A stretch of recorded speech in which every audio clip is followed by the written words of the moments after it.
Bussy விசாரணை தூங்கிட்டாராமா, கேள்விப்பட்டீங்களா? 2 முறை தூங்கியிருக்காரு. இதெல்லாம் யார் சொல்றா? காவல்துறை அதிகாரிகள் சொல்றாங்க. ஏன்னா காவல்துறை அதிகாரி அந்த விசாரணையில் இருக்காங்க. நீங்க சிபிஐ காவல்துறை அதிகாரிகள் மீதும் நீங்க கோப பார்வை திருப்புறாங்க. நீங்க எஸ்பி கரூர் எஸ்பி ஜோஸ் தங்கையா பார்த்து கேட்கிறாரு சிபிஐ அதிகாரி, சரியா இவர்கள் தான் கூட்டத்தை கூட்டிட்டான், இவர்களுக்கு மக்கள் மீது அக்கறை இல்லைன்னு வச்சுக்கோ, காவல்துறை ஏன் கடமையிலும் தவறுனீங்க? அந்த மக்களை பாதுகாத்து இருக்கணும்ல. 41 உயிர் விஜய் சொந்த உயிராது, விஜய் பொறுப்பா? அப்படி அல்ல. இங்க காவல்துறை அவர்களுடைய பொறுப்பு, ஏன் தவறுனீங்கன்னு கேட்குறாங்க.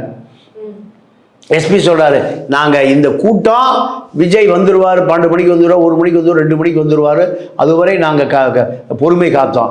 அதுக்கு மேல கூட்டம் அலையும் போது உள்ள போகுது, இவர்களை தடுக்கணும்னா நாங்க வஜ்ரா தண்ணியை பீச்சி அடிக்கணும், இல்லைன்னா லத்தி சார்ஜ் பண்ணணும், இல்லைன்னா கண்ணீர் புகை குண்டை பயன்படுத்தினால் மட்டும்தான் கூட்டம் உள்ள சேராமல் தடுக்க முடியும்.